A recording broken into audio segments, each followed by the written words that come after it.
Welcome to the Outer Realm with Michelle Desrochers and Amelia Pisano. Airing live on the United Public Radio Network, 105.3 FM in New Orleans.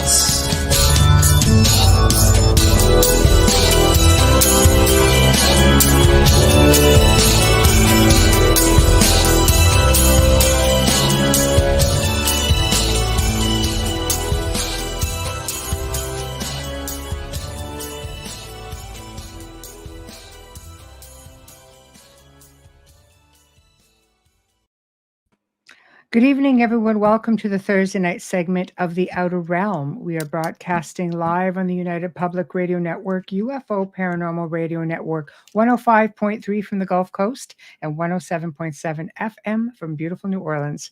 We're fully sponsored by the amazing people over at Folgers Coffee who have been a part of our journey for the last 5 years. So thank you, Folgers. We couldn't or wouldn't do it without you.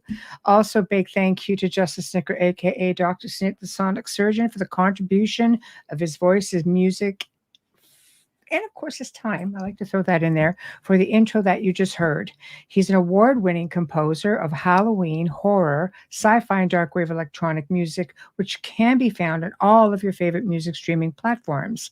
Also, big thank you to Steve McGinnis, the artist behind the banners and logos here at the Outer Realm. Check him out on Facebook and Instagram. Also specializes in the horror genre, does amazing artwork, does great commission pieces of all types. So check him out.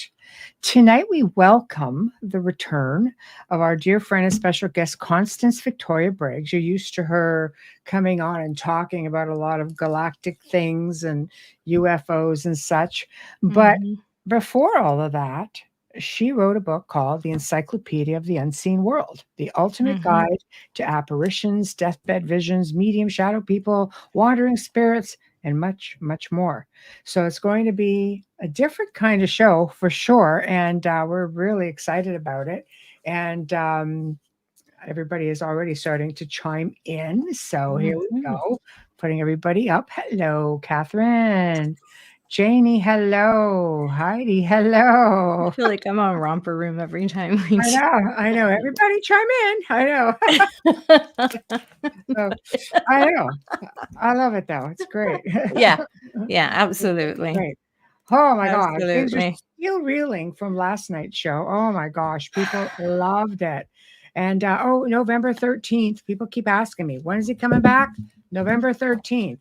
So just got that info in and writing it down. See my pen? See my paper? Going down. No, sorry, 14. 13. Wait a minute. Yeah. Oh, November. I'm thinking September. I'm like, wait a minute. That's a Friday. No. So writing that down because I don't want to forget either and overbook. So that's going to be for part 2. So for those of you who've been asking, that is the big day. So, hello from California desert. Hello, David. Ooh, still daylight out there. You're so lucky. I did reply to you, David. I just don't get on social media much. So please, I've sent you my email. So please email back and we'll get you scheduled up. Okay. Yes, and that's a very interesting place. I've researched it a little bit, and I think it would be great to have you on and talk about it. So please email. I sent you the email to the show, and perfect. You saw it. Excellent.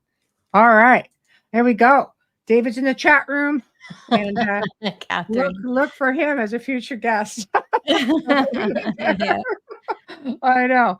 Yes, last night's episode was pretty wild, and people were really chiming in about it today. So part 2, November 14th. You know, we do love to have a lot of repeat guests come back, especially when there's just so much information to be shared, and you can't always get it in 2 hours. It's really difficult. I mean, how many times has Constance been on? And it's always a chat. This is our fourth time we love her.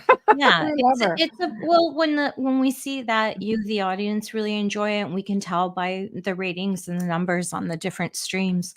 Oh yeah, for Yes, sure. Michelle's going to rebook them and continue the conversation, because a lot of our guests that Michelle books have several books Mm. and several projects on the go. So A lot it's of always different. experiences too. Yeah. Kevin Estrella is an experiencer of dealing with the Ponte ETs, and he talks. This is a lot of Star Nations, galactic stuff, great experiences, lots of validation. So that was last night's show that you could definitely catch on the archive. It did like amazingly well. People love him, and No. we're Yeah. waiting for part 2. But of course, we do have a waiting list. We do book quite a bit in advance, so that's the only thing. We're not super quick, but we do promise you that we're worth the wait, because we have an amazing listenership. So that's something to bear in mind. you know. Mhm. So we are just waiting for Constance to come back on, and this would be a great show for you guys who want to, put in anything high strangeness and things of that nature, because the unseen world, my goodness, it's such a vast, vast place, and it's got something for everyone, as I like to say. And without further ado, our guest of honor is here. So everybody, let's welcome Constance Victoria Briggs. Hello. Hey there. Oh, Turn your mic on. Yep. Nope. Go to the frame. So yes, I'll see. I don't think I can do it because you have it muted at your end. At the bottom. Yeah. To the left. It says mute, just unmute. Yeah, you could probably just unmute yourself. Do your picture at the very bottom of the screen. Returning guest. There we are. There you go. Too interesting not to bring back is Kevin Estrella. Oh, you're listening. It's going so far. So yeah, I'm going to mute you for a quick minute because yes. Okay. I'm going to drop you out so you can work that out for a second, okay? Okay. So Constance is going to work out her little tech issue, and in the meantime, she was playing at the same time that she was streaming. That's all. It's okay. Yeah. Yeah. So Constance, when you're good to go, just go like this, so I know that you're ready to go. All right. Well, that was quick. Hi. Hi. Can you hear me? Okay. Yeah, everything's good now. How are you? Okay. Thank you. I'm doing well, ladies. How are you? We're good. It's the end of the week. Always happy. Well, we're getting there for sure. Yeah. So, but I've really been looking forward to this show, because this is going in the Wayback Machine for you a little bit. Yeah. So we're going to talk about a subject, the unseen world, is where I kind of first started doing podcasts way back when I wrote this little book. Right. And that's where I began going on and talking to people. Wow. And so that's kind of where I started, with my writing, trying to get a writing thing going. I wrote about angels and who and what is God. And then I wrote about the unseen world. And the unseen world came about because of my many experiences that I was having in life. And frankly speaking, after my dad passed away, he kept showing up in various ways.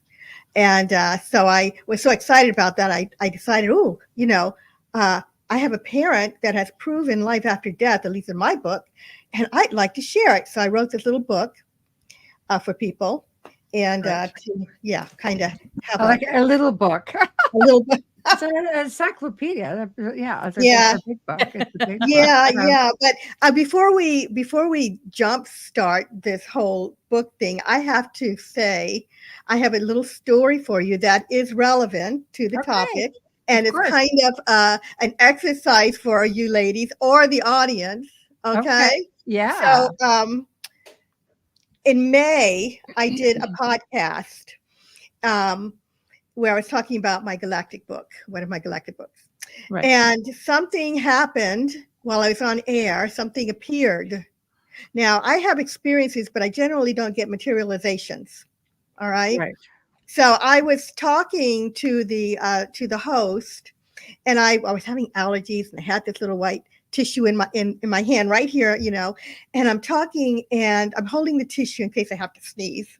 And I was squeezing it, and something white popped up, materialized, just like this little white.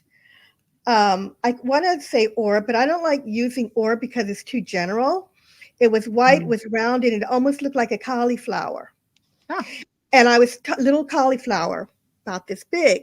In my mind, it was this big. Now on the film, it looked a little smaller, but I guess that's because of the camera. I think film, because it's kind of old-fashioned term, but on the video, anyway.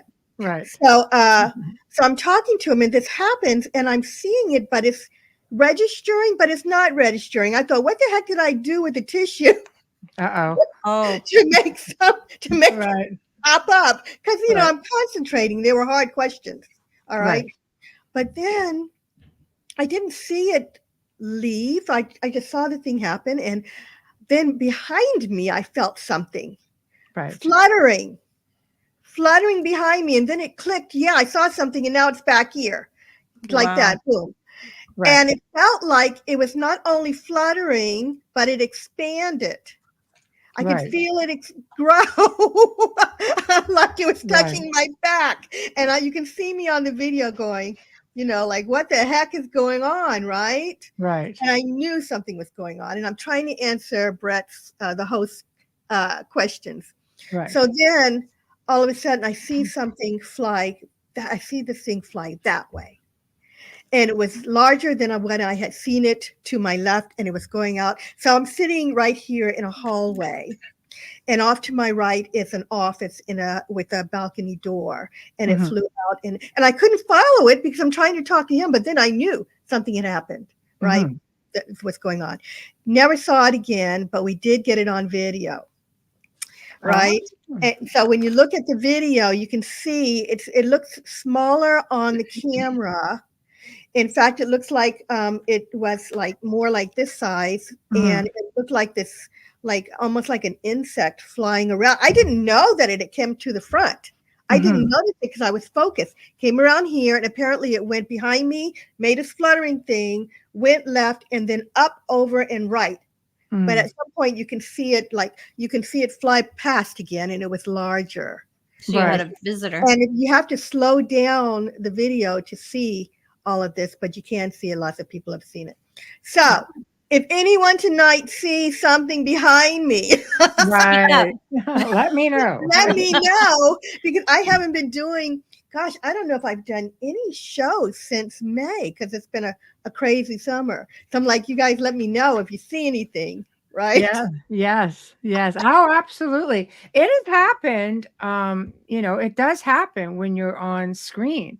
I've had people message me and say, oh, we saw something like a shadow behind you, or we've seen, orbs behind you, which orbs get kind of funky. So that's why I like when you say that, it had a different form and that it was the way it was moving around, because you can have pet dander and moisture be an orb, technically speaking, from a scientific point of view, right? But when they start doing these erratic things and start bopping about, and you can substantiate it with something else behind you, then you know that you're having a genuine experience, which is nice.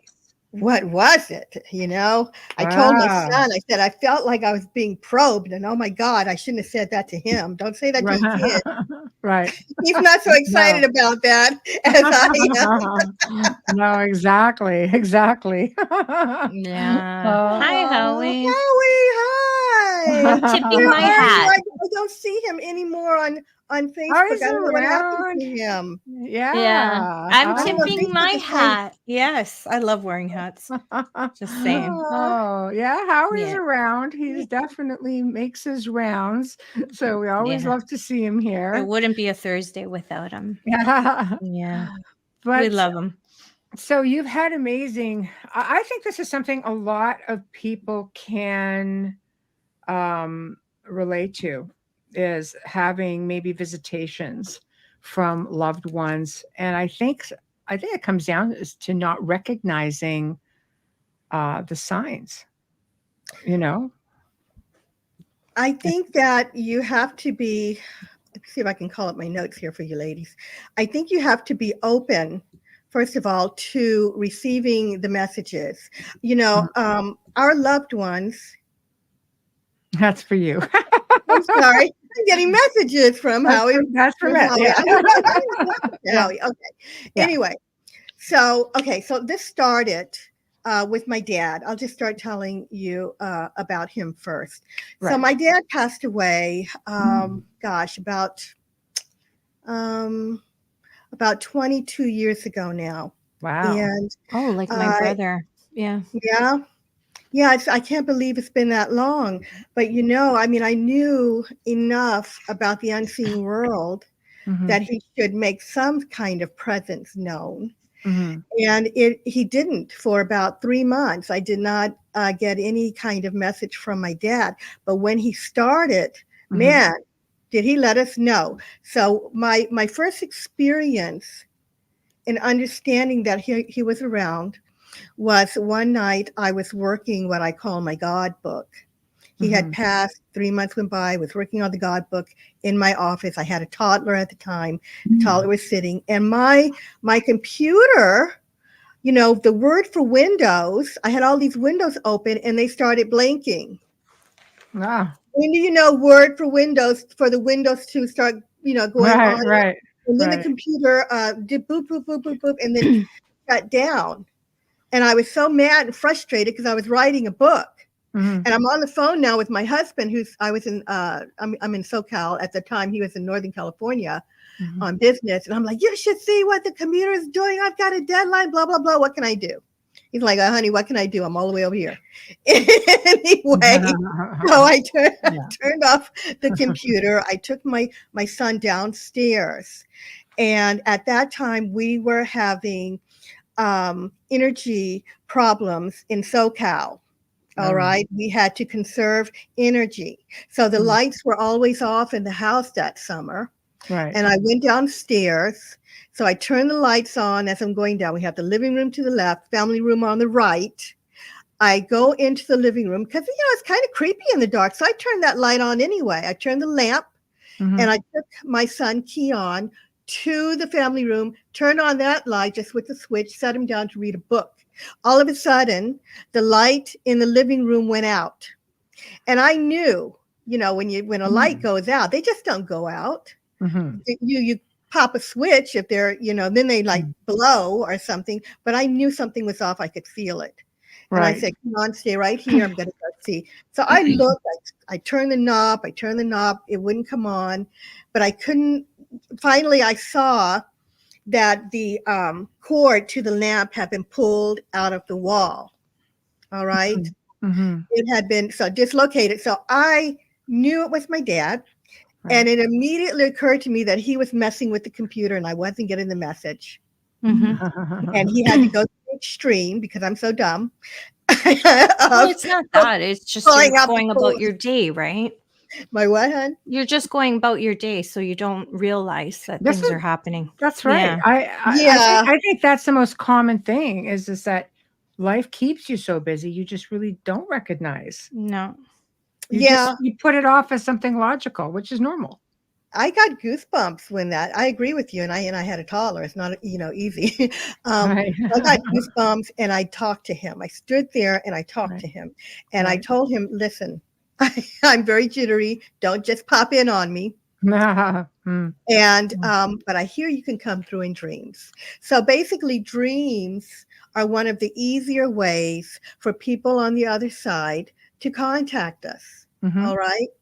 And so 2 nights later, the night after, I saw my dad in his, what I call his little Liberace jacket. It was a shiny jacket that he liked.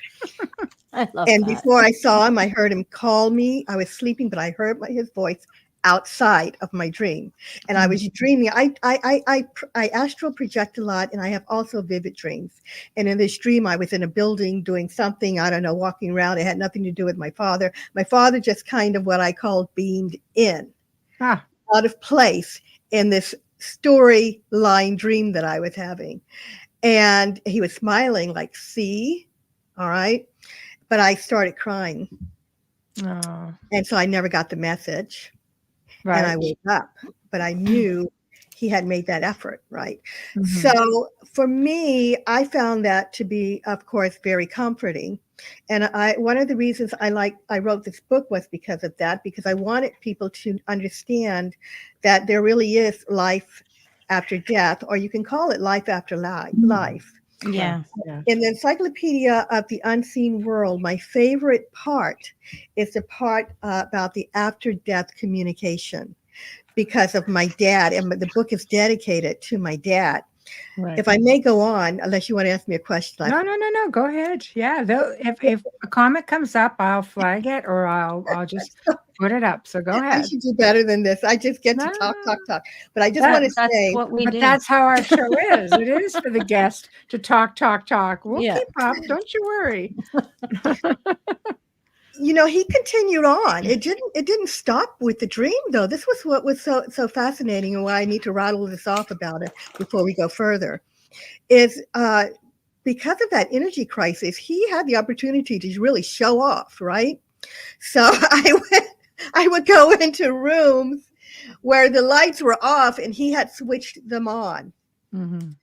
I went downstairs once, and at that time we were using stereos. We weren't using we didn't have the iPhone. And It's true. The what, hon? Yeah, that's true. Back in the day. Right. So we had the stereo.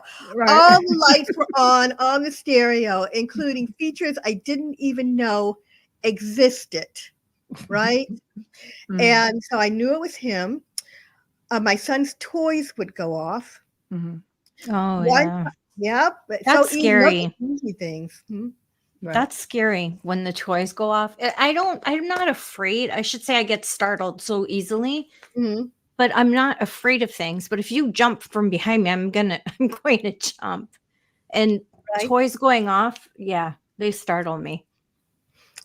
Yeah, well, by that time, Amelia, there was things going on, and it just was like, okay, yeah, it would have startled me too if I hadn't been getting used to this stuff. But I have to tell you, my son and my husband were wrestling in the dark, and my husband is an engineer, and he was a skeptic till he married me. Right. And so they were like wrestling on the floor in the dark, and then he comes down with Keon and he's like, yeah, so there's this light on the ceiling and I can't find the source for it. I don't know what I think it's your dad. And I'm like, very interesting, honey. Okay. And I believed him, and I because he wouldn't ever go there. Just like that. Anyway, right. So what became what I call my father's MO is him turning on. At that time, we were still using VCRs. Remember the VCRs? Right? Dating all of us, Constance. I don't know what that is. You're dating all of us right now. Sorry. Not familiar. Oh boy. That doesn't date you. You could have been, I don't know, 14, 12, 11. Anyway. Oh, I think I was, though. Right. See, there you lying. go. Yeah. I'm not lying. I think I was. I might have been younger, actually.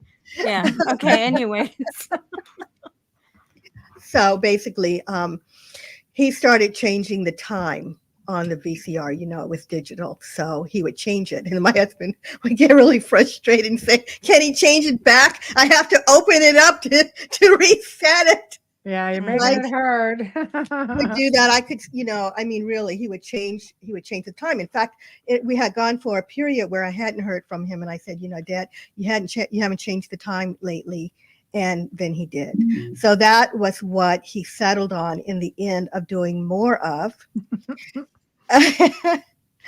Once I knew what it was. Yeah. He said they were the bomb. So, but on a sadder note, that's kind of, interesting, and we're laughing, but on a sadder note, when my sister was passing away, I woke up and the time on it, let's see, was it the VCR or the digital clock by then? I think it was the VCR. Anyway, the time on it was changed 3 hours ahead. And I woke up and I had to look again because there was no reason it should have been 3 hours ahead, and I hadn't heard from Dad in a long time.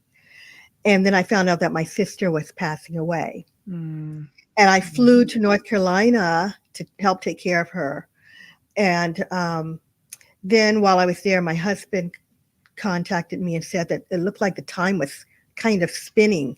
The time on the VCR kept changing and changing until she passed away. Wow. And it stopped. Wow. Electronics, I think, is just one of the easiest thing that they can manipulate, because they go back to being energy, and energy can definitely manipulate energy, like easily, like lights and cameras and so on, clocks, radios, any of that. I think it's amazing that it's something that they could do so easily.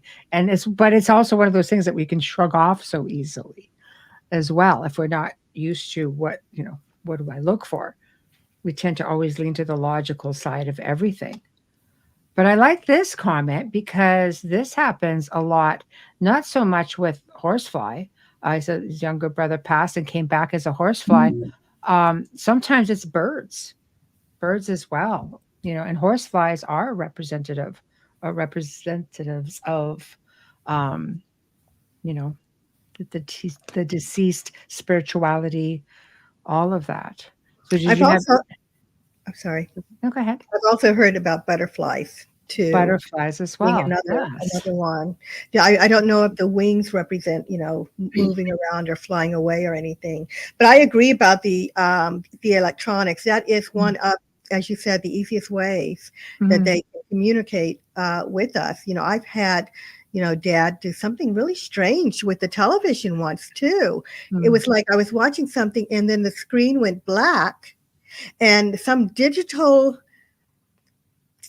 I don't know, codes or something came up across the screen, and it was almost like I was looking inside the television. And I know that it was, meant for me, and I know that that was him at that time. But another thing that he did was, they communicate with us, of course, telepathically, from my understanding, and they will give you visions. I had a vision from him where everywhere I looked, and I didn't really see it out. I saw it inner.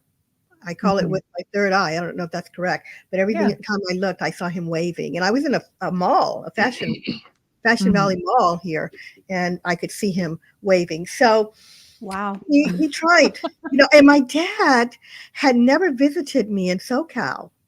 So what was really interesting about this and those on the other side is that they know where we are. They can easily locate us. And it's almost like they have some kind of, galactic or spiritual GPS because they've never been out here. You're soul connected though, right? So it's energy and frequency. It never goes away. Yeah. I mean, my mother's mother was constantly looking over me, and I never met her. She passed away 2 years before I was born, and she died in Italy, but yet she found me. I've had past life people find me. Yeah. Very vividly, and through we're living it right visions now. And yeah, but I mean, like even in spirit. yes, coming to me in spirit and showing it's like visions, and I'm watching a whole scene unfold, and I'm having a communication, and I know it's a past life individual. Absolutely. So I think it's amazing how energy works. It's just so fascinating to me. The three of us have these stories and we have these experiences. But one of the reasons I want to talk about this, and I want to talk about this to people, is because there's, people walking around who have kind of gives you hope, but they have no hope. They're living their lives, they're depressed, and then they die. That's how they see it. I work really hard. Life can keep you that way. Not everybody, lives their best life. Some people exist. Some people go to work every day. Some people don't have time to do much of anything else. We live in pretty trying times for many people, just trying to survive. Right. No, what I'm saying is they have that and they feel that, but they don't understand that there really is something more. I think that's what I'm trying to say, that people don't get the idea that there's life after life, that that we are what I really believe are eternal. I believe that we are superior beings They came into this lifetime for whatever reason, and it's not just to experience and have lessons like I once thought. Some people come in, they're born into this life for missions. They're born here to experience. And, you know, there is this other whole concept that, you know, is a whole other level that I believe exists from my galactic studies on extraterrestrials. I understand from my research that there are ET beings, souls that are ET beings that come in, and then after they leave this life, return to their home world, and then return to, you know, the higher realms. So Well, that's there is that theory that we can reincarnate on any planet. We're not limited to here. It's a vast place. You know, you can go to so many different dimensions and such. So that would make complete sense. yeah. And it's fascinating, but it's not something people walk around thinking about. You know, they're trying to earn their living. But I would like, you know, and get up, go to sleep and get up and do it again. But I would like people to understand for example, from my dad visiting that they're there. We don't really lose people. And it's not so scary. You know, they hear about, Hollywood has ruined it for a lot of people, you know, but you got to understand that when they're talking about some of the stuff in Hollywood, you know, they're trying to earn money and they're trying to make it scarier and scarier because people like to be afraid, right? But it's not. It's not. Your loved ones are there. They're trying to make contact with you. They may do anything from knocking a pot off the counter to turning over their pictures, you know, sitting to, you know, maneuvering the computer. It's not necessarily, you know, what we call a ghost, but it may be a loved one just trying to get your attention, standing right next to you. It's funny if I may, that some of their personality traits follow them. Like my mom used to love to joke around with my OCD. I have to have the espresso cups on a shelf, all facing like this half to the left, this half to the right, the handles. And I told Michelle this, I used to always find them all mixed up and moved around when I would come downstairs, and I'd fix them thinking it was the vibration of the washing machine on the opposite side of the wall in the laundry room. And then I pulled the shelf away from the wall. And again, it was happening again and again. And finally I'm just like, Ma, I get it. You're here. Please stop with the cups. But she knew that would drive me crazy, right? And she would pinch me and laugh. And it was a thing her and her brother did. And they would chase me up and down the stairs and pinch me and laugh their heads off. I'm like, what the hell, right? So anyway, and I get pinched now. So sometimes you'll find those kind of signs, right, with your loved ones. My brother was a master electrician, so of course he plays with lights and electricity. So sometimes you know, if you're not sure of who it might be, think of what they're doing or what's happening, who that, you know, reminds you of. Interesting. Yeah, crazy.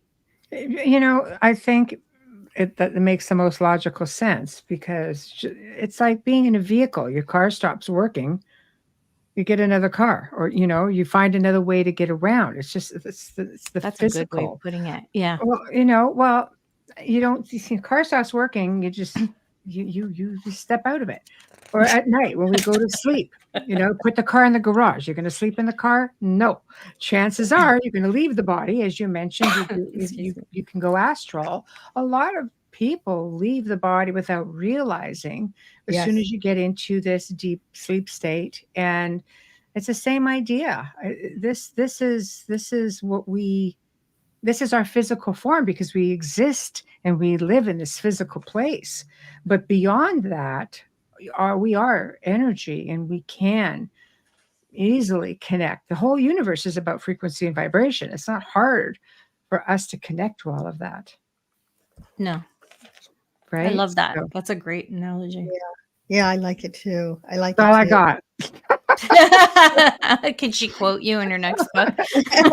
Oh my God. So that's a great analogy, though, to have an understanding. And we've been conditioned to believe that those words, those exact 3 words, life after death, instead of the way Life after life. life after life. Yes. Mhm. And I think with the new star seeds and the new age, that they will be saying it the way you are, life after life. I Well- don't think that this next generation coming up will be speaking like we do.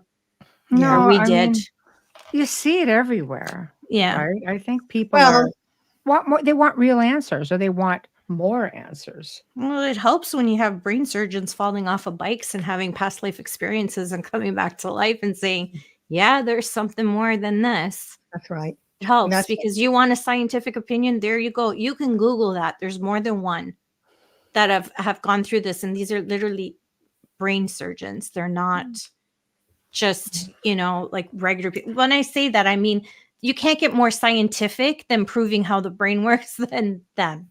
Okay. So imagine that. He was riding his bike. He had a helmet on.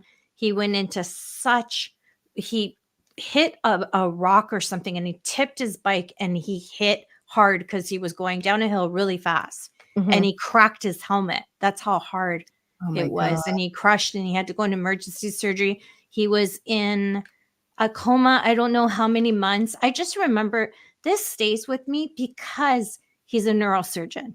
That's why it stayed with me. How can you question someone of that deep scientific mind? It's, That's amazing. Yeah. Now, Yeah. did he write a book? Did he write a book? I think or he did. I think he did because I think he was on talk shows as well. But I did. Oh, good. You can find him on YouTube. Mhm. You just Google brain surgeon has near death experience. Yeah. Okay. Yeah. It caught him off guard too.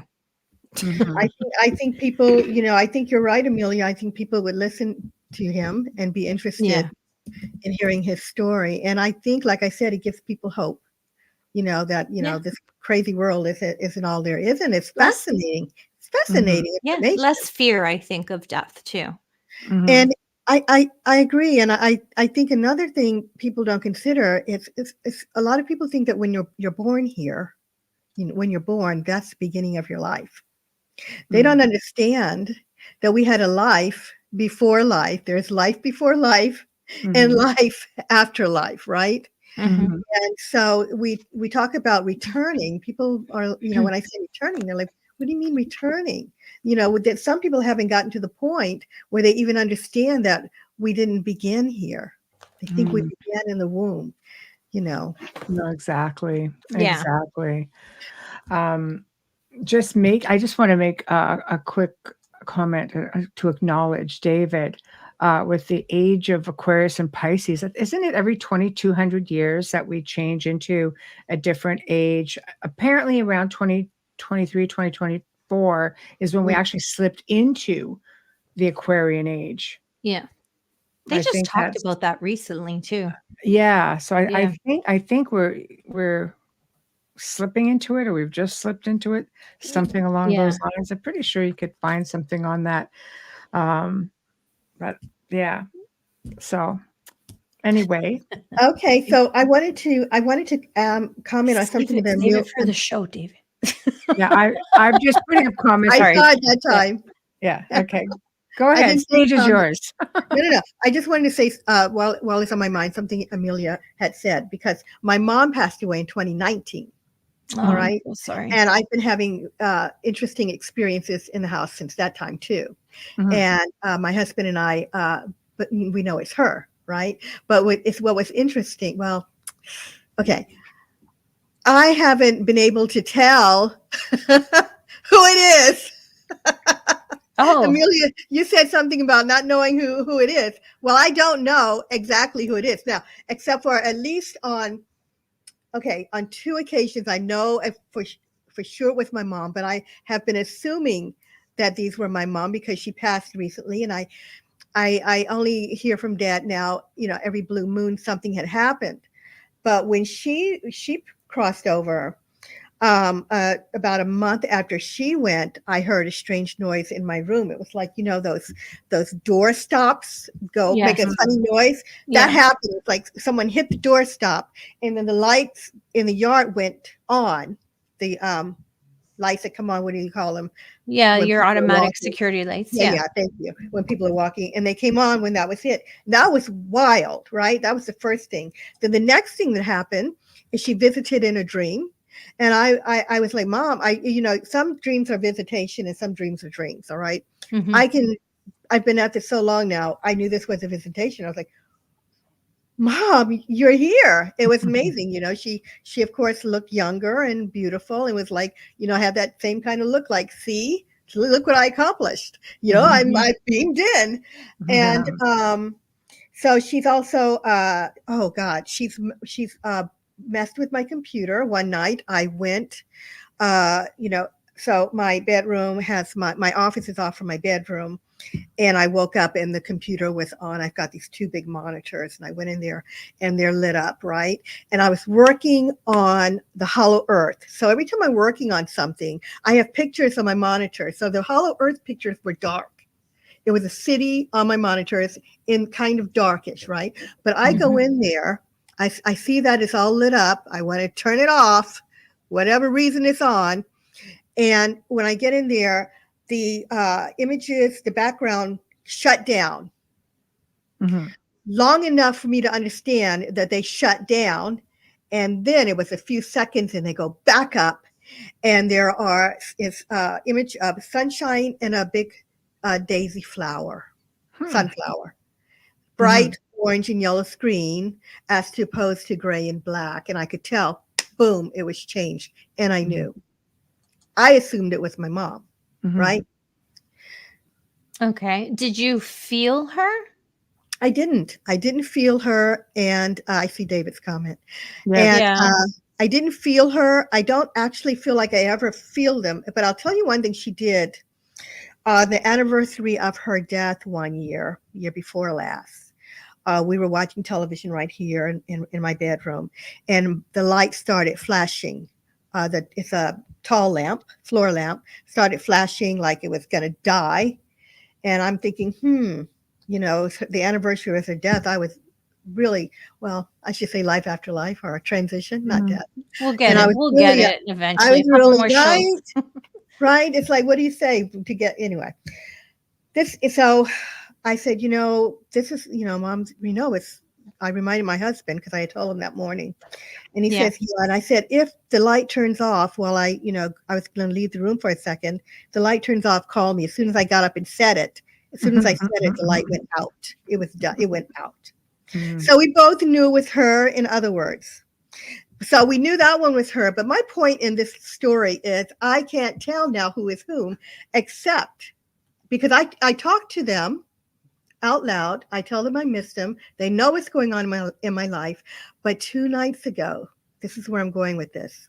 I had a visitation from my dad again in a dream.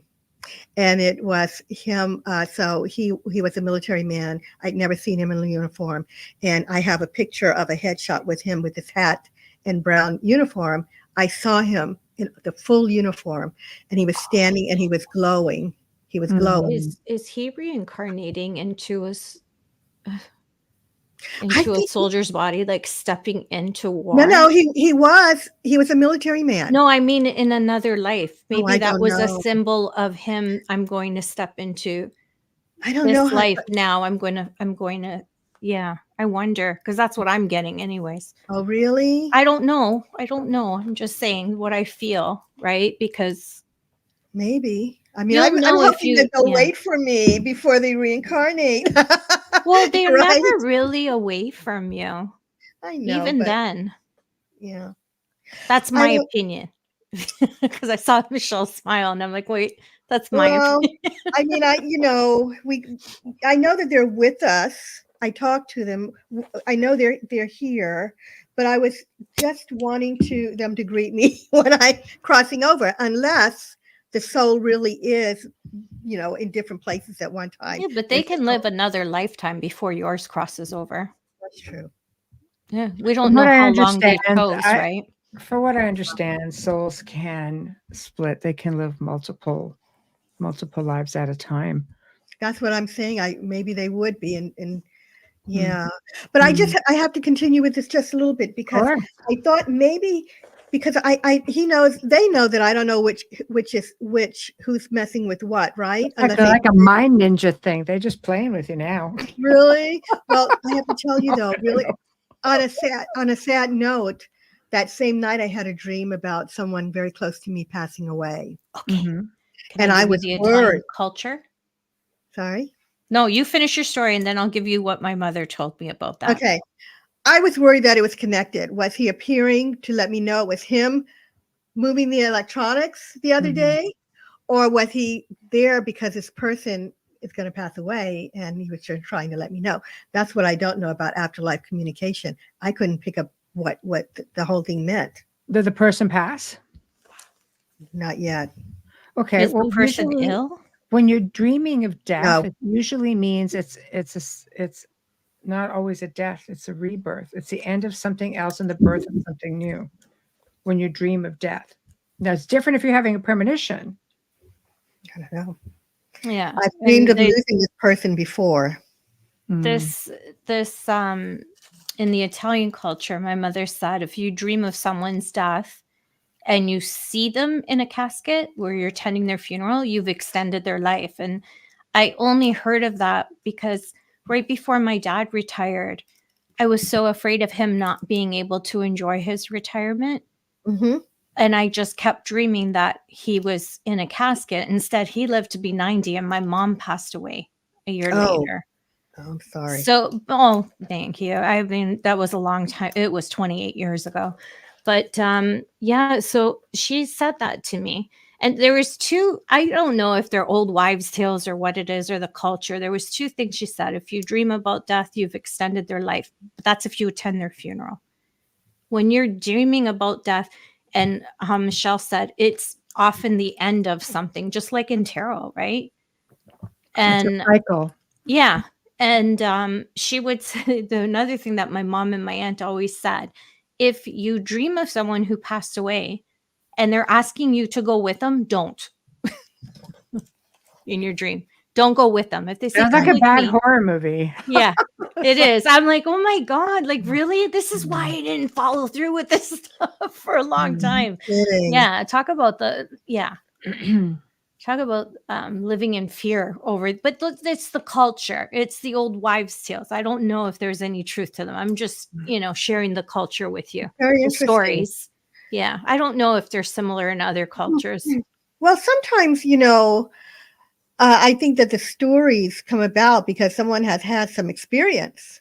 Mm-hmm. Yeah. With it. Like, for example, in my family, it was my grandmother passed away when my mother was 5 years old. She had 7 kids, and that's awful. Thank you. It was bad, but my grandfather, he's no longer here, but he said he would see her in a dream riding a horse, looking back, and every time he saw her in that dream riding the horse, looking back, someone passed. Well, there you go. That's his symbolism. Right. Yeah. So that's why I said maybe someone had the experience, and that's, where the story, came from. So, yeah, I can tell you that when I've dreamt of people who have passed away, my dream is very vivid, like lucid dreaming. And I can remember the conversation, and there's a lot of emotion in it. Like I wake up going, like I'm crying, like I've been, especially, someone close to me. And my father would always say to me, if I said to him, I dreamt last night, and he's like, oh God, don't tell me, because he knew. And those were very vivid, very lucid, very clear. You didn't even question it, the whole conversation. Wow. Yeah. Very interesting. It was crazy. I asked for it to stop, and it did, because it was too much for a long time. But yes, of course. Yeah. Yes, of course. Hi, Ellen. Oversouls exist in different lifetimes, in different places and times and incarnations, sometimes all at once. Yes. Yes, I do. I fully understand what you're talking about. Yeah. I had an experience with my dad before he died when I was a kid, and this was really interesting. At this show tonight, I wanted to cover some terms, and I think that the right term for this would be bilocation, because obviously he hadn't passed away. I was a child, so I was sitting in my living room on the floor with my brother, my sister, my mother was on the couch, and we were watching TV. My dad was working, and we could always hear when he was coming, because he would come into the driveway and you could hear the gravel cracking, right? So I looked up, I was watching TV and I looked up and he was standing at the kitchen door, but he hadn't come home. But I didn't know he didn't come home. I didn't understand it. I thought I had missed the signal of the car, right? So he's standing there and he's looking and he's smiling. And I said, "Hi, Daddy." And my mother said, "Oh, Constance, stop being silly. You know your daddy isn't home."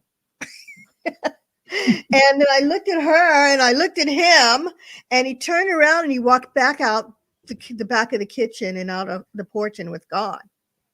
That creepy. What was that? That's creepy. So, right? Wow. True story. And it happened to my brother years later. We were in even a separate house that we moved into. I was the older child. I was 14 at the time. My brother's 7 years behind me.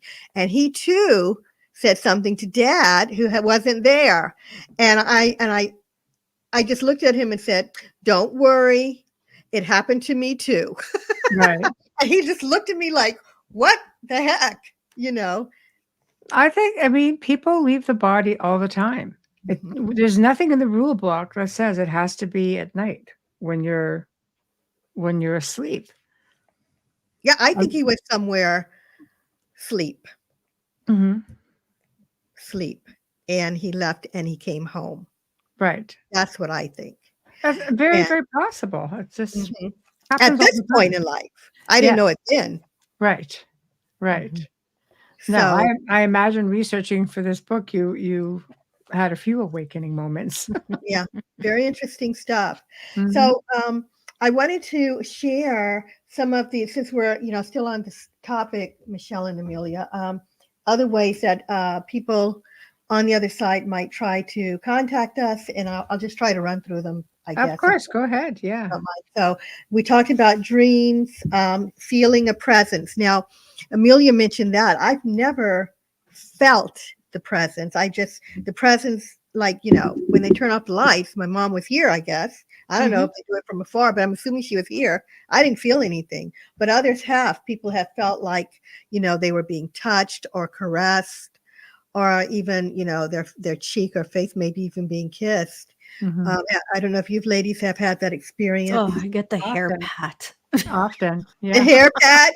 I had it when you were talking at the beginning of the show, and I went like this because it's like itchy, but I know it's my dad, or like that kind of, it's something that he would have done, where he would just stroke my hair and I feel it.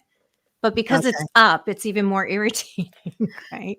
Oh, yeah. It looks beautiful, by the way. Oh, thanks. I can't see. I look like a black blob on my screen. So I can't see anything, but thank you. Oh, she's so pretty. Oh, so are you. Like, we're just three beautiful women on the show, right? Terrible.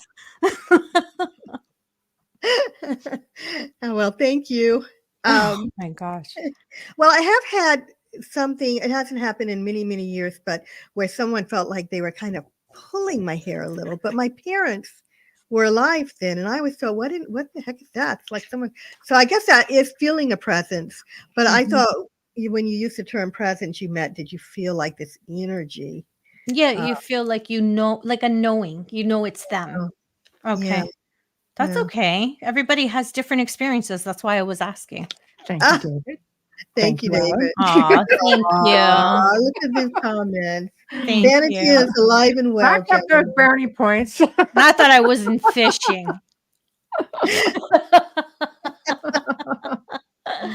There you go.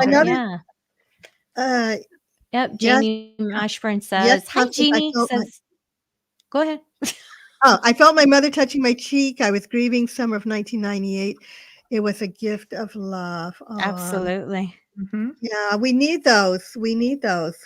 My lovely. mom came to me soon after her passing, but then I didn't see her for 17 years at all. I was expecting when my mom passed away. I was 27 years old, and I lost that child a few months later. But my mom, I fell asleep on the couch because I couldn't get through it. Like it was just, anyways, you know what it's like when you lose a parent. Yeah. And I fell asleep on the couch, and being 5 months pregnant, it was like just grateful to be able to fall asleep at that time. And I was shaken awake, and I'm looking for my husband, but I'm by myself in the living room with a blanket. And I was shaken awake, and I look up, and there's this mist floating at the ceiling, just hovering. It looked like a little delicate cloud, but it was swirling, and I just knew. And I said, thank you. And I cried, of course, but I said, thank you. I must have cried myself to sleep because the lights were on in the living room too. But it was the same day. It was hours after she passed, probably about 12 hours. Yeah. Oh, Yeah. I'm sorry. Yeah. I was happy, but then I didn't see her for 17 years. Nothing. For 17, I mean, silence, unless I was so busy, like Michelle says, that you don't even realize. So I Yeah. don't know. Well, time is different for them than it is for us. For us, for you, it was 17 years. They're, over there doing whatever. It's nothing. Yeah. Fast too. Yeah. Yeah. Mhm. Another sign that they give us is apports. I haven't had that happen to me, but I know others that have when they're. Oh, I have had it from my mom. That one time. Oh, I almost forgot a very important story. Yeah. So basically, this is when they make something, materialize for you. Mhm. You might recognize. Maybe you'll find a rose that, Mhm. they know you love roses or pennies, or, in one person's case, story I heard, a daughter had been in a car accident and she loved angels, and they had raced out to the crash, and they found her, she had crossed over. When they came home, they found a cookie made in the shape of an angel that wasn't there when they left. Right. Oh, that is so beautiful. Right? I hope they kept it. I don't know, but it was very interesting. I've never heard that. That is beautiful. Yeah.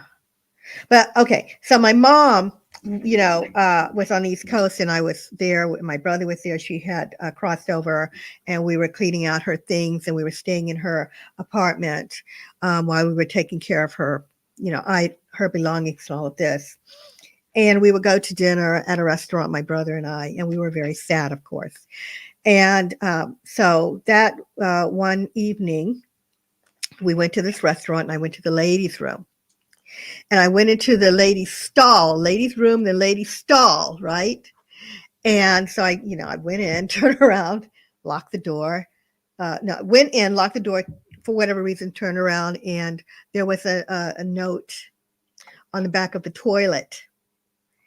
And it said, the soul is forever and eternal, with a smiley face. Mhm. Wow. Smiley face was the way my mother used to draw them. There are different ways to make a smiley face. Yeah, you would recognize it. Right. Yeah. Wow, And that is awesome. I was so in shock. I mean, it didn't even occur to me for a while. It wasn't immediate that this occurred to me. It was like I picked it up and took it to my brother, and I knew, but I didn't know. I mean, you can't really, Mhm. even though the information, and I really hadn't been talking about this in a long time. I had even forgotten the word apport. I guess this falls under it. But yeah, it was there, and I do believe it was a message from her. Mhm. You never know how they can reach out to you. Huh. My grandfather used to leave things on my PVR. I'd come in and I'd say, okay, who put the show on there? If it was something I was supposed to see, and everybody would be like, we don't know. So then I would ask, did you put that there? And he goes, now you Very get smart it. man. Okay, well, thank you, Grandpa. Yeah, I get it now. Thank you very much for that. Yeah. But it sent me there was a whole series of events that set me on a complete journey into one of our family's very rich lineages, and he instrumented it all 30 years after he passed. Oh, wow. So there's no time. Yeah, that's really amazing. Right down to leaving things on my PVR. Yeah. Love it. I've had friends who were mediums who would just randomly message and say, your grandfather's being a pain in the arse. And I'd be like, what's the Very up to now? communicative. Yeah. And he would Get a lot of practice. He had things he just wanted me to say, and apparently I don't listen, but I have a very busy life and I'm always very busy. And so I just started putting things together, and it was interesting. So the easiest way is because I would record things on a personal video recorder. It's just like a hard drive, David, for your television. He's just asking what a PVR is. So like a VCR, only a PVR. Yeah. And so I would just come home and I would just find things there that historically had to do with my lineage. He was guiding you. Wow. Everybody knows I'm a history fiend and I research everything, and I know quite a bit. And though you just throw things up there and it would get my attention.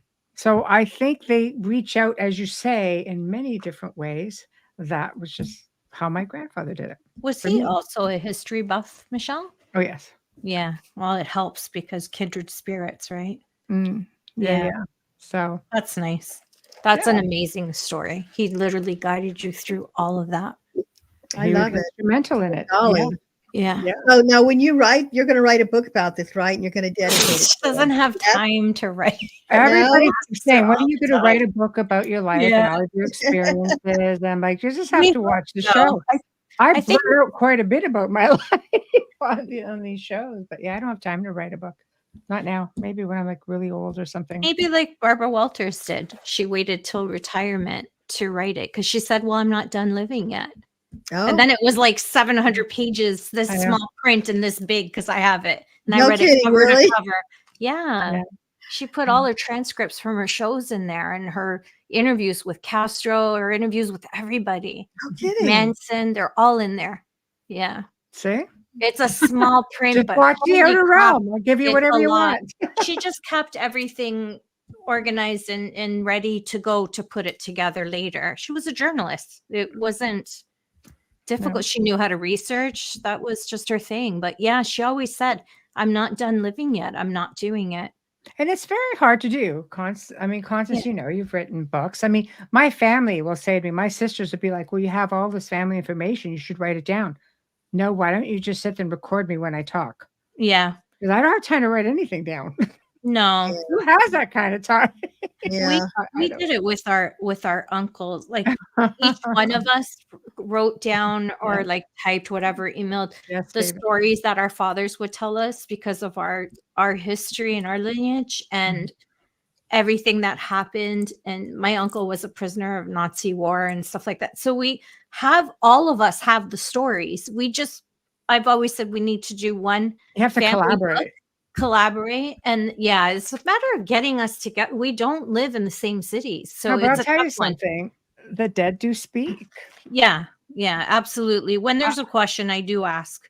There are times where I grew up listening to stories that my grandfather would tell. And it would be just, oh, that's interesting, And when he started leaving me down the path, I just kind of went, that's what you meant. Yeah. So, they'll answer you. For sure they will. Yeah, always. And it's good to have a book about your family stories. Go ahead, Constance. I was going to say, speaking of them answering you, I wonder if anyone in your audience or you ladies have received telephone calls from the other side, because in this book, I talk about it, and when I've brought this up to people, they're in shock, and when I've talked about it, wrote in the book, people are just in shock, but it is a thing. I have recordings of it. Cool. Back in the old answering machine days with the tapes, especially, can't find that stuff. Yeah, I recorded all kinds of that stuff. So yes. That's again electronic, right? Electronics. And you know what's interesting is I was looking at the book here, and Thomas Alva Edison. Yes. I put his middle name. I don't know why, but Right. Thomas Alva Edison. Actually, he had the idea of creating some kind of a phone or some kind of contraption that you would be able to speak from here to the other side, some kind of telephone to go back and forth between the two. He And took that but from Nikola Tesla. I thought it was Tesla. Yeah. It was. Yeah. Nope, He took it from Tesla. He stole it from him. There's a whole story on that. Oh, There's a totally right. movie about that. There's literally a film about him stealing it. Yeah. Edison or Tesla? Edison stole it from Edison Tesla. took it from Tesla. Yeah. Tesla used it to communicate with extraterrestrials and started hearing things. Edison you can still see he's got his in his museum, which was more like the telephone to the dead. Mm-hmm. And it's been reinvented by Frank Sumption, because I have one of Frank Sumption's boxes, which also, by the way, was used to communicate with extraterrestrials, but somehow the paranormal industry has grabbed it, and I've used different versions of it many times, very, very successfully. Good. Yeah, I that's amazing. I did not know the story about that. About Tesla and Edison. Yeah, I do, of course, know about Tesla and extraterrestrials, and him saying he was the first to contact extraterrestrials. I don't know, Michelle. Now, for me, I mean, I don't go here very often. I don't know if I talked about this on your last show, but I had a very negative experience with an invisible entity. So for me, I am still a little gun shy, as they would say. I don't know if that's a good term, but I'm shy about using communication devices with the other side. I don't blame you. As much as I like to focus on the light, I also know that there are some things out there that are not light oriented, and I don't, I prefer to not bump into them again if I don't have to.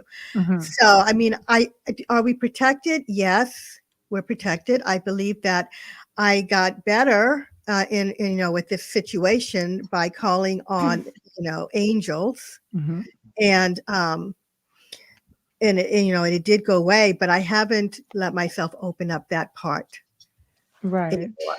Anymore, Well, I think you take a chance, no matter what you do. I mean, you could take a voice recorder. I think it's intention of inviting the communication more than anything, whether it's a voice recorder, Ouija board, whether they call them spirit boxes now, the telephone to the dead sort of thing. And again, it's the intention that we're making that invitation to communicate. Maybe it has something more along the lines to do with that. And people are not always specific as to what they're asking for. So there's always something waiting. In your case, you had this experience. Were you trying to communicate with a loved one, or did you think you were communicating with a loved one and something kind of slipped in? Yeah, I didn't try anything. Well, woo, I had said I wasn't going to go here, but I will go there. So, okay. You go, baby, you go. Yeah. So there was a time in my life when I was much younger, I was searching for answers for many things. And I went to church. I was involved in a religion, and I was trying to learn things. Did the Bible have answers? Blah, blah, blah. So there was this one lady who was studying with someone who was, I guess, a dark magical person. And I was talking to her, in a churchy kind of way, I guess. And she told me about this lady, and she said that this lady had given her this thing for protection, and it was a little square piece of cloth that was filled with, I don't know, something. Anyway, my experience started happening after that. I think I wasn't supposed to go near her. I think she had someone protecting her and trying to keep her, I don't know what I did, but it started with her. And I think that kind of opened, because things started happening with me, and I never said that part of the story before. I think it, you can be followed. It kind of followed me, and Right. that's really why I was having those problems. That's my speculation. Right. So I didn't ask for anything. I wasn't talking to anyone, but I think I exposed myself to someone who was working with the dark arts. That or dark whatever, Yeah, I think it happens a lot, especially with people who are grieving. Yeah. So there's always somebody or something waiting, which is where I think you're going. Especially when you're grieving and you say, I would do anything to see you one more time. That's an invitation. Oof. Well, what it is it definitely putting it out there that, if you don't know what you're looking for, which we talked about, sometimes people just don't know what they're looking for. You've been really fortunate with all of your experiences, Constance, because you've been able to see them for what they are. Some people aren't so lucky. Yeah. But okay, onward. Where are we going next? Okay. So I'm just kind of rifling through this book here. So basically, guys, this is the Encyclopedia of the Unseen World, A to Z guide. I thought I was doing something by, being so excited about the subject by putting this little book together. All right. So it talks about the unseen world beliefs in different cultures and different religions, mystics, prophets. Even it's got even some movies, a few movie stars in here of their unseen world experiences. So I put that together, but I'm not here actually to sell this book. I'm here because I love this show and I wanted to have the conversation because it was written a while back and I've grown and I just would like to do something a little bit more in depth now than what it is. So, but I mean, it is a good reference book for your library if you're a researcher, but I know that some people really liked it, and then one person or two people were disappointed. This one man said, I didn't put, how do you say it, girls? Necromancy? Necromancy. Isn't that the reading of bones? Necromancy. Of the dead? Yeah. He was upset. It's like full on bodies. Yeah. Being able to bring them back. I'm not going to put that in there. And so I got a really bad review for that. So, oh my God. Somebody asked me that one time, believe it or not. I got a message, years ago, and they said, I would like you to help me bring my husband forward. I'm going, what is this? Just it's like a spirit is what I thought. And even then, I'm kind of like, meh, And he goes, no, I mean in the physical. Oh. Your husband, just see, that's necromancing. I'm just going, oh yeah, no, I can't do that thing. That's dangerous. Totally out of my, so dangerous. Out of my wheelhouse, as they say. Right? Why would you even want to? Why would anyone want to write about that? Of the dead in a physical manner. Necromancy, you'll find that in certain occults and secret societies as well. Rituals. Yeah. It's very, very dangerous. Right. So he very was dangerous. And he wrote it in the review that he was upset because the book didn't have that in it. Anyway. I don't know what people are looking for, but anyway, you can check it out. So the next subject I wanted to bring up, and people have asked me about this, is that of animals crossing over. Do you see your animal when they cross over? Do you see your poor babies? Now, I know of two interesting stories that occurred. First of all, from my studying near-death experiences, which I had to do to a point for this book, there were a number of people who said they did see their pets on the other side. One lady, her name is Jan Price. I forget the name of her book, but she said that her dog had met her on the other side and was able to, show her around. Right. I love that. That was interesting. Sylvia Brown wrote a whole book on animals. Yeah, I know, but the book was great and I loved her. But anyway, some of her books were great. I believe, anyways, you go ahead. It doesn't matter. No, it doesn't matter. No, go ahead, honestly. I loved her. I believed her. But she wrote this book on animals crossing over. And I do think that it helped people who were grieving over their pets. Yeah. And, that you could see them, that they are there, and that they too are alive and well, basically. She also wrote The Two Marys. The what, hon? The Two Marys. She also wrote that. A book called The Two Marys. I didn't see The Two Mary. I don't know that one. Yeah, about Virgin Mary and Mary of Magdalene. Oh. Okay. Yeah. Yeah. There's a lot of information out there, and I think you have so many different perspectives. It's hard to narrow down which one is are we dealing with just so many different perceptions? What's the real bit of knowledge? I think in the field of high strangeness, when we talk about the unseen world, that is like a supernatural thing. It's so hard to pinpoint exactly what you can take seriously or not. And I know, because I've been in that field for 20 years.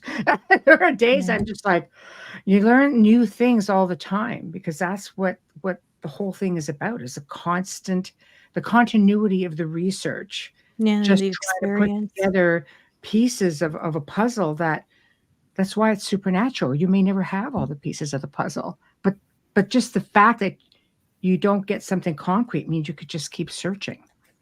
Right. So it makes it so fascinating. Yeah. You learn So, other things along the way. I wanted to tell you the two animal situations. So I had two different friends whose animals had passed away. Right. And one of them was a cat, and Bob. I knew Bob. Bob was very amazing. And so Bob passed away, and my friend who owned the cat was one day working in her garden outside, and she kept hearing a cat meowing. And she was looking around, thinking there was a stray cat or somebody's cat nearby. She couldn't find the cat. So she went back and did her work and just kind of blew it off until that night she went to bed, and she woke up the next morning and Bob was on the foot of her bed. Okay. Wow. And then she knew it was Bob that was trying to communicate with her, and then he faded away. Aww. Did he have gray in him? Yeah, I love that. Did he have gray coloring? He was black. But did he have any gray hair in his black? Oh, I don't remember him. I don't remember if he had color underneath or not. I just see Bob as black, and maybe he had some white somewhere. Still around her. Oh, okay. Animals are wonderful. They have strong spirits in little packages, and sometimes their spirits just shine so much brighter than ours. Yeah. Amelia, he's still around her? Yeah. Sleeps with her. Oh, I'll let her know that. Yeah. Yeah, he could have. There's some, not like gray, heavy gray. I see some sparse gray that he's always had in the black. Okay. I see them, when somebody's starting to gray, I see it in the cat as always having them. Oh. Yeah, it was so long ago, I can't remember that part, but I can ask her. Yeah. Unless it's another cat. I don't know. Did she have more than one? Yep. Yeah. She's had several cats. This one's got gray. It's it's noticeable, but it's not thick, Yeah. Yeah. No, she's had several. Oh, my other friend, thank you, Amelia. Oh, no problem. My other friend had a dog that died, and she was outside one day, and she, how does she explain this? The wind was blowing, and she looked, and she saw kind of like a swirling wind. We in the sand. She lives in a beach town, and it was the shape of her dog. Oh, that's precious. So they're Crazy there. Things. They're there too. Yeah. They tried to reach us too. They tried to reach out, and they're not gone either. No, You I know, often will see when I don't do readings in that sense, but if people lose someone and a message comes, I give them. If I see a pet, I see it. And there's a lot of times that we see cats and dogs, we've seen birds, all kinds of things. They do come through for messages. it's amazing. I love it. Yeah, that will give people, I think, some hope. Well, Mhm. Michelle booked a psychic pet. Oh, Yeah. I had we've had pet mediums on She here found a before. cat live during the show. Yeah, there was a cat missing, and Yeah. at Dr. Kathleen Ann Ball, her cat was gone, Yes. and she Yeah. tapped right into it, tapped into the cat, gave the message to Kathleen, and says, "Okay, this is how it's going to happen." And the cat will come back, and it's exactly how it happened. Yeah. Yeah. So yeah, Like it was a beautiful moment to be a part of that because you could hear in Kathleen, and the like, cat was alive, not deceased. yeah, But but it's had been interesting that missing there for a are while. Oh. so many animal communicators out there. They're great. really Very amazing. communicative. Yeah. animals. So I love these That I stories. don't do. I only did it with my own dog. I don't do it with other people's pets. That's a different gift entirely. Mm, But yeah. right. My dog Well, jumps on my bed at night. I can feel the bed tremble. Like you Mhm. feel that plump, like he jumps on. And I know he's there because he used to come and smell my mouth. He loved Oh, to see if I okay. had lipstick on, I think, because he was blind at the end. And because lipstick meant mom's going out. And I Oh, would that's feel his like a cold little breath. And then I just say, "Hi, Versace." Like, it's like he's saying goodnight to me a few times a week. He does it. I think it's my fault because I haven't let go because I had to put him down in February. So oh, I this think is that's why. And he was almost 16. So big part of my life. But I understand that, and I understand why people want that connection. Their family. yeah. Yeah. Yeah, that's why I put it in there. And there's a lot of people grieving over their pets, and Mhm. sometimes pets are the only Absolutely. It's all they have. family. It's their babies, right? Yeah. So I take wanted to say also that those on the other side, as you ladies know, are watching us so carefully. They're sometimes they interfere to a point in our lives in a good way to help us. Mhm. And so I had this experience where an experience with 23andMe with Mhm. the testing of the DNA and all of that. Mm. So I went on here one time to, when I first got it, I was looking for relatives, see who turned up or whatever, out of curiosity. I really didn't think I would contact anyone. It was just something to do. Mhm. And my kids were really interested in it, so we did it. So a cousin popped up on my mom's side, and I knew all of my first cousins and my second cousins, right? Mhm. Well, a second cousin popped up, and her mom would have been my first cousin. And I'm like, well, what's your name? I know all my cousins. Mhm. And she said that her mom was adopted. Mm. Right.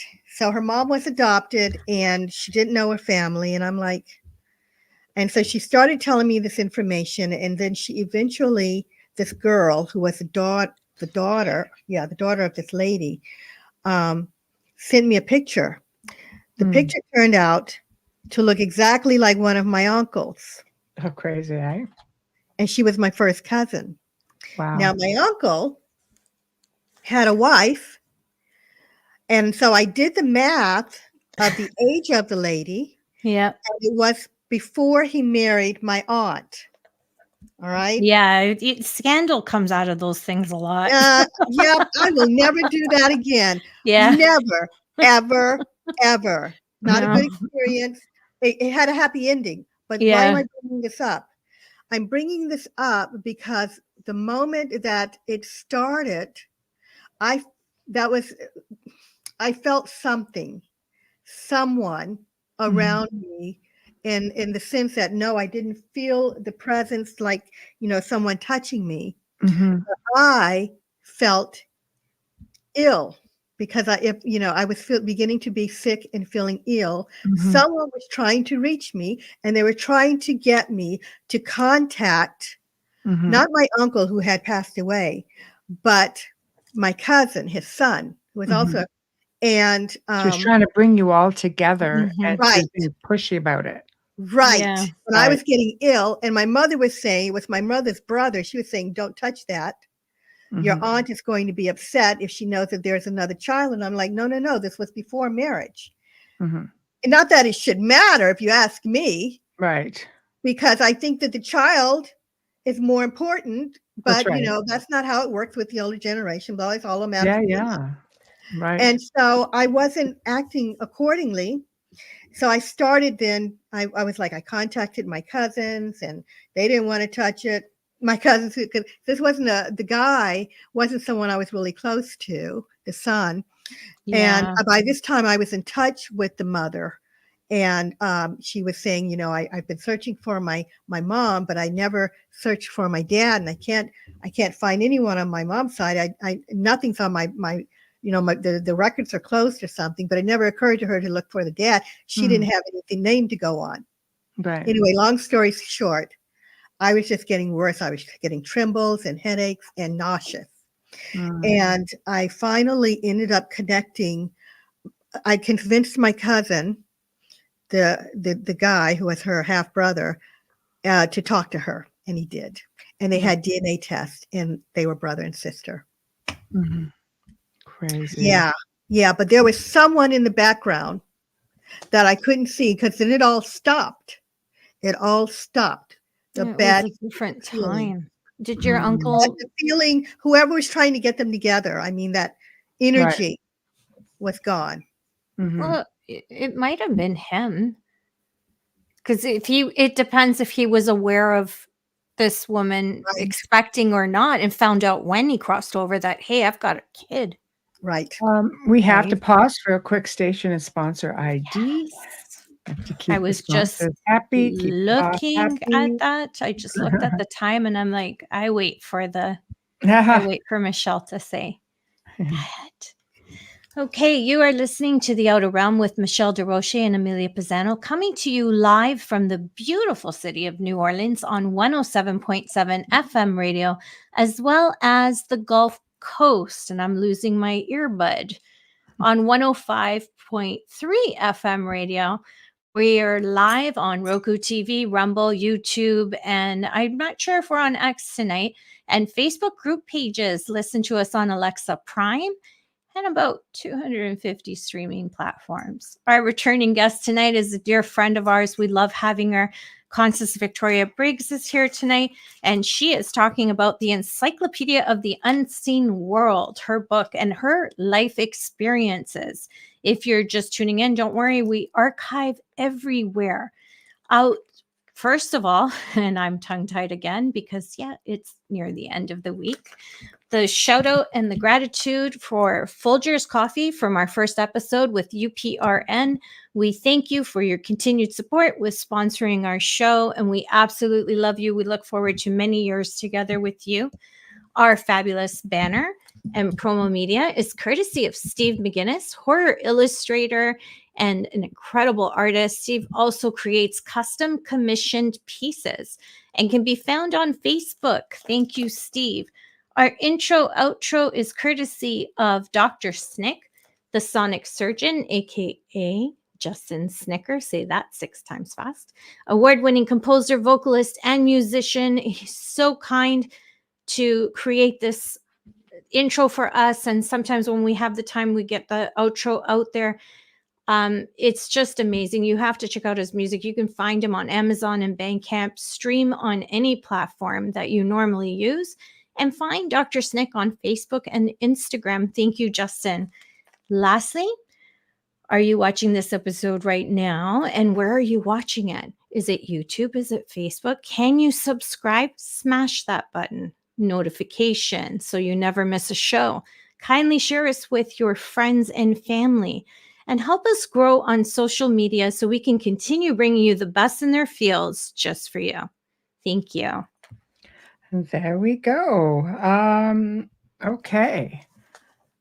Folgers. Yes, Folgers is our sponsor. One of our sponsors. Yes. Yes, Wayne is a Okay. tea-tater. Right. That's what he said. I'm a tea-tater. I like tea once in a while. I never used to till I met him. And now I drink it more. Hey, your microphone is off, Constance. Sorry about that. That's okay. okay.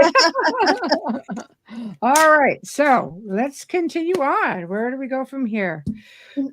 So I wanted to say that, it's the unseen world isn't just about the life after death and crossing over. We have the unseen world is vast. There are a lot of things going on in our world that we can't see because we are limited in these avatars as to how much we can see. So anyway, I first understood that there were things in our world that were unseen through a mystic by the name of William Blake. He was a visionary who lived from 1757 to 1827, and his writings and his art taught me something. Most people aren't interested in mystics and visionaries going back that far, but it just always occurs to me that it says from childhood, William Blake was able to see inside the spiritual world. He reportedly saw angels, famous people, and prophets. As early as the age of 7, Blake habitually saw a white-bearded spiritual person he thought was God peering in through his window. Oh, right. White bearded person. Right. Oh. I know, right? And afterward, for the rest of his life, he continued to see spiritual people and beings that were unseen to others, which tells me, he had a gift, and that there are not just those that cross over, but I believe that there are others existing here on Earth that we can't see. But this is what really got me. He reported seeing a tree filled with angels and angels walking amid haymakers in the morning, whatever that is. A tree filled with angels. That always stuck with me. I don't think angels are sitting in trees. Right. So that was a different time. He didn't have maybe the words to say what he was seeing exactly, right? Because an angel, even if it was a person that looked like an angel, they wouldn't fit in a tree. I'm wondering if he was seeing what we might call elementals. Or maybe fairies. Yeah, that's a good point. Yeah. They're there. They exist. I had a girlfriend, I don't know if I mentioned this on the show once before, who saw one. She was home and she was taking a nap, and she woke up and she said there was this little guy about this big, and he ran across the room and he went through the screen. It's like like a gnome or a fairy. I was gonna say elementals. Right. Are like big energy. Well, that's how I see them. Right. So I wonder if that's what he was seeing. There are things out there, is my point, in another realm that can materialize, that are here. They're here. Bearded white hair sounds like Merlin.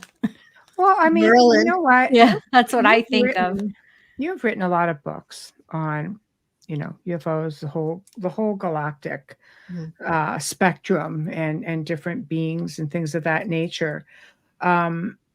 We know we have a lot of, I say, ET, or maybe they're just terrestrial that live on the planet and so on. We don't really know if is that what we're seeing? ETs or I call terrestrials. Yeah, terrestrials, I mean, I do believe that. I hate to say extra, because we could be dealing with dimensional stuff, multidimensional stuff. We know that there are many who live on the planet, underground, in the mountain, in the water. You know what I mean? So it's so hard to narrow down what are we really seeing out there. Yes. I think there's a lot going on. And the fact that we have cameras, cameras are everywhere today. Yes. Unlike before, unlike, of course, back in ancient times, they were seeing things and they wrote about them. And, we have some of those writings. But today we have everybody has a camera in their pocket. Yes. Right.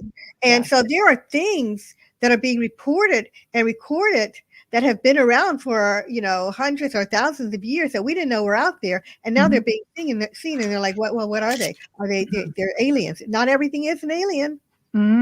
Exactly. All right. And, and what does that word really mean? Well, I do believe we have, me, I believe we have extraterrestrials.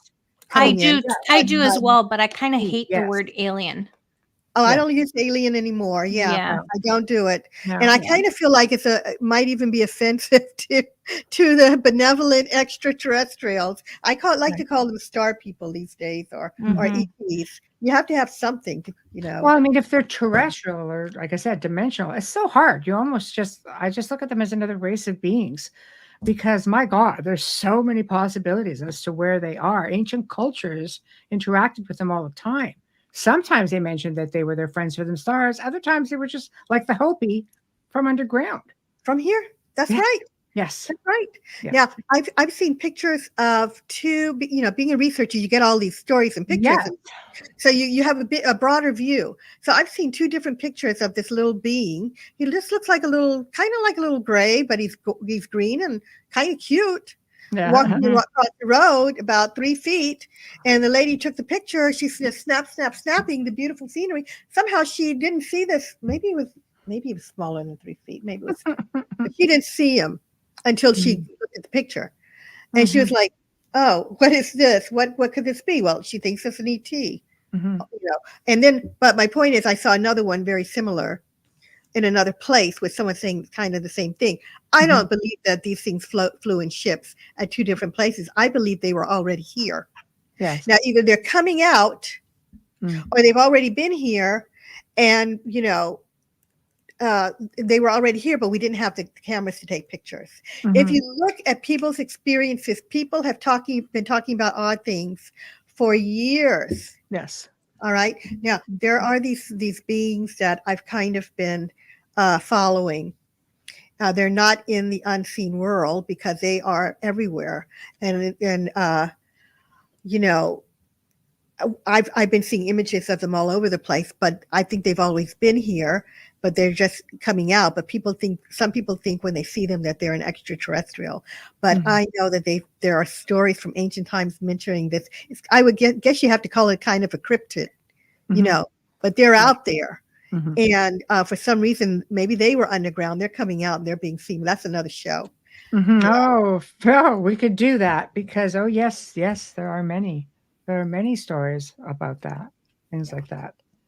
The whole like inner earth is a whole thing that we could. Yep. One of my favorite subjects. Yes. Yeah, me too. I really, really dig that because it's just so much bigger than we think. Oh, there's things going on, ladies, all over the planet. Yes. Some unseen, some seen. There are things in the galaxy, some seen, most unseen. If you ask me, I don't know if we're being shielded or unknown. what's going on. But yes, I mean, we're seeing. I have to get into the UFOs a minute. Of course, they're unseen beings. UFOs, right? We're seeing UFOs all over the planet. We've got pictures and video coming in. There's so many, I can't watch them all. And people will say, "Oh, it's a hoax. It's a hoax." Well, honey, there are thousands of hoaxes going on. There's a lot of hoaxers in the world, if that's the case. And these things are different shapes and they're different colors, and they're different countries they're in. But they're not catching them out there and, flying around. They're catching them close to Earth. But why aren't they seeing them coming in? Maybe why are they, maybe they're in the ocean. Thank you, Michael. Or they're not telling us too. Yeah. Right. In the ocean, which is a whole other thing, which is, Amelia, one of my favorite topics is. I enjoy that as well because it's untouched. It's not really. Yeah, there's not enough out there. Well, here's a This is a good point too. Yeah. Alan says our human eyes only see a limited spectrum. There are sorry, let's do that again. There are beings all around us that we can't see. Mm-hmm. And they can't see us either because they have restricted vision as well. Mm-hmm. Highly possible. Yeah, so there you go. So I hadn't thought of that before. but Highly with the light possible. spectrum, it's true. I think there was a story going back World War, I can't remember, it was World War One, World War Two, where they sent out literally a squadron of pilots, and they had these night vision goggles on, and they had the diasynth glasses, and they put them on with these night vision, like they put this solution on there, and the men were shooting at each other because they could see what they described as flying like reptilian demonic type beings that were coming in over their planes, and basically it got hushed, and they basically they completely ixnayed that the whole thing. Like you just don't talk about it. Like they were shooting at each other because they were seeing these things flying, let's say on the plane beside them. On the plane beside them. Yes. Yeah. Their own squadron. Oh my God. Yeah. Like, it was kind of like night vision, especially like night vision goggle, but they had this solution on it. So I actually purchased some of these glasses minus the night vision. And because the doctor who invented them, this company had access to all of the documents. But you could probably wear them with night vision, but I'd almost be a bit leery as to what they would look like. But it's crazy stuff. But the point I'm trying to make is it obviously gave them a glimpse into the spectrum, into to be able to see something that they would not normally have seen, because they were ordered. Those pilots are being ordered: take them off, take them off, take them off. Return to base, take them off. You can read up on it.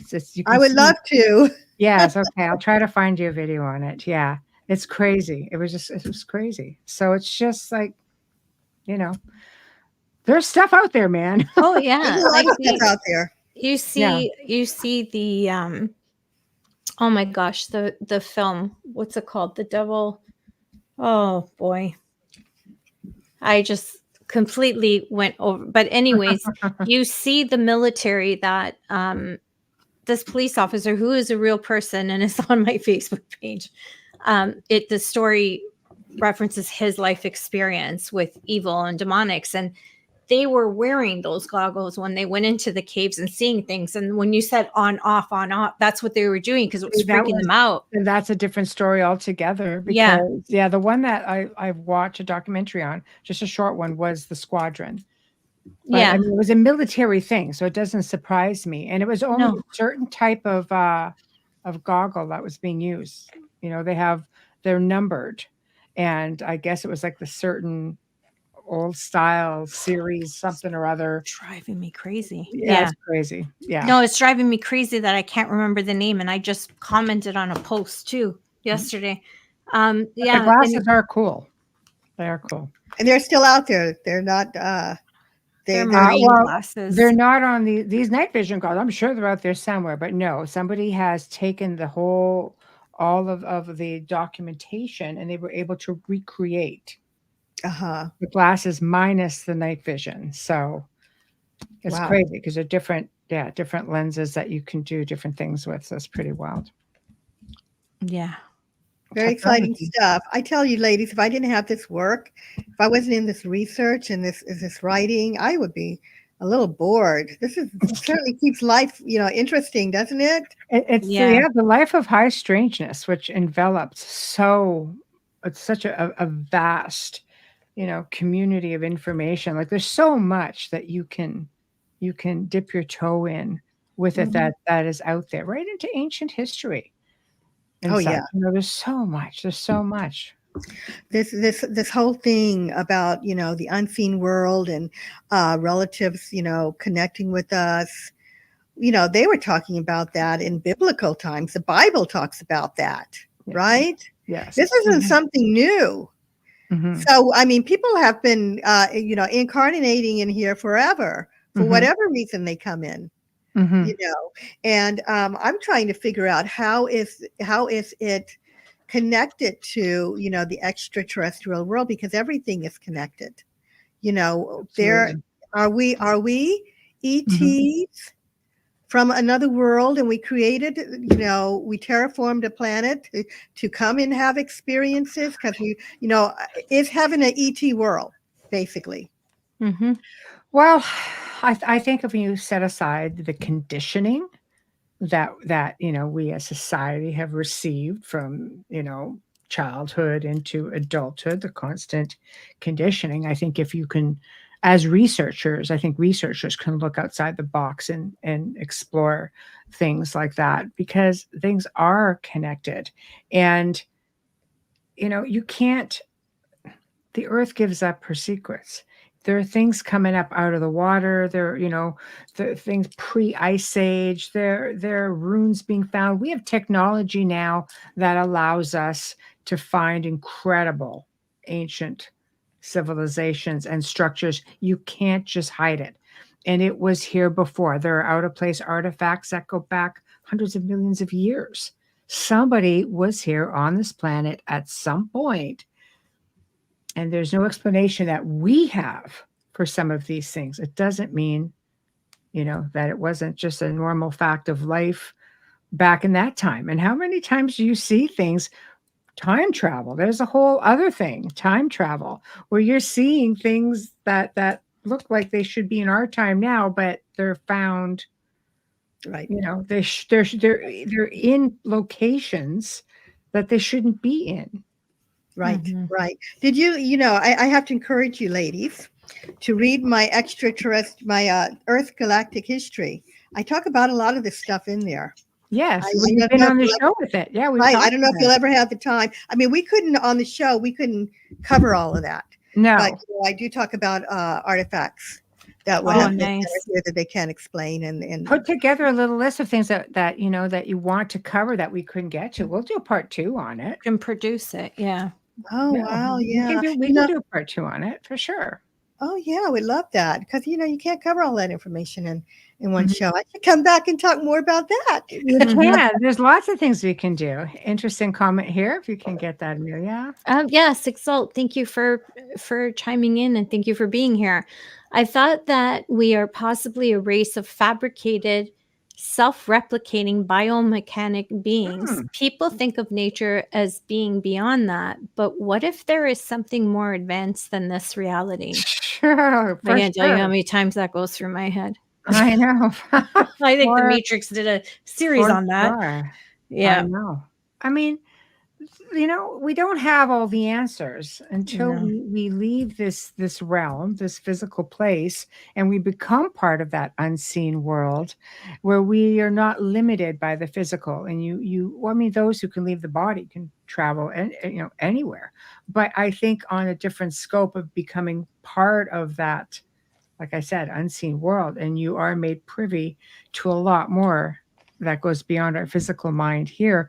We're always going to be wondering here, but I love the whole research part of it. Me too. Yeah. It's exciting. You have to be careful when you leave your body, though. It can be dangerous. Wow. Yeah. Well, Matrix was a documentary. That's how I feel. It is. Oh yeah, it was. I feel that way. Joe and I did a whole show just on the Matrix. Yeah, I think that's the only film that I've watched. It's based on a lot of different cultures. Like Buddhism is a big one. Hinduism. I didn't like the last one, though. That it's mind blowing. Yeah, I didn't like the last one. I watched the Matrix 1 again. I hadn't seen it in years. On my trip to Japan last May, I was watching the Matrix. I forgot how violent you could watch 10 films going to Japan. Right. Yeah. You could watch the whole series going to Japan. I was like, gotta watch the Matrix, the red pill, the blue pill. Like, I need to see this again. But I thought it was so violent, but also so telling and interesting. I think a lot of times when people are writing some of this stuff, they're channeling and they don't even know it. they're getting some Oh. kind of influence. That red pill and blue pill scenario is really what some of us are doing. We're going down that rabbit Oh, hole. especially Yeah. in this day and age. We're looking at going, So, Yeah.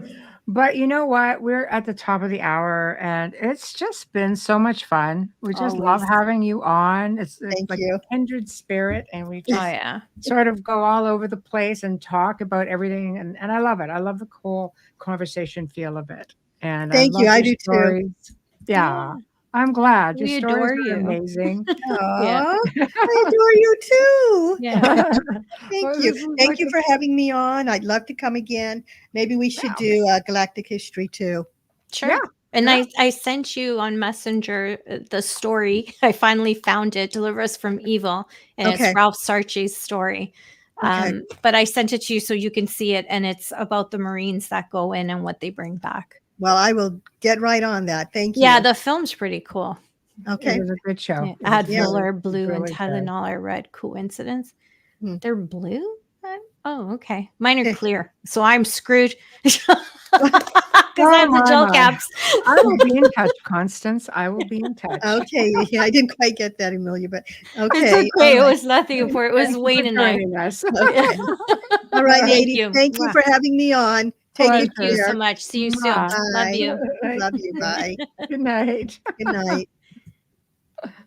Well, guys, it was a great show. And of course, we have come to the end of this show. And again, new faces in the chat room tonight.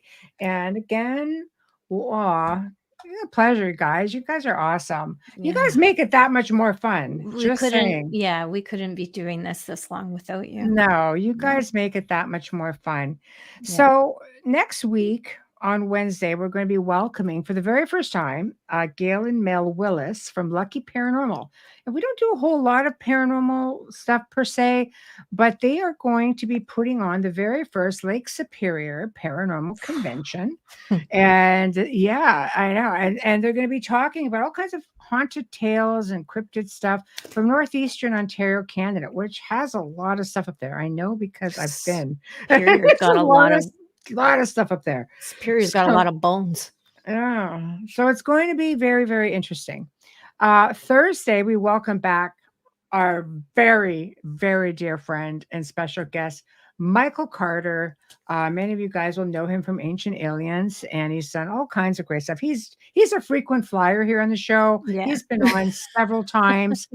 We just love him. And it's going to be a really laid back, sort of open mic type of evening, because we're going to be talking about a lot of current events in things that his research, which can range anywhere from the world of UFOs and disclosure to UFOs and religion, to there's all kinds of information surfacing out there. And he basically thought it would be a lot of fun to come on with us and just go through it all. And as you know, he's an amazing talker. He's got phenomenal stories to tell. He's done great research, and we're really looking forward to it.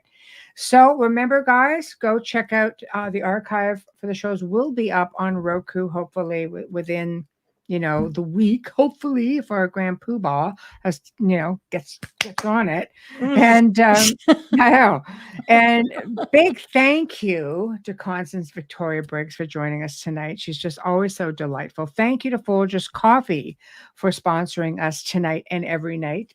Justin Snicker and Steve McGinnis, thank you. And I hope you all have a terrific weekend. I hope you all stay safe, because we'd love to see you all here next week. Yeah, that's right. You heard us. Next week. Okay. So good night. Have a terrific weekend, everyone.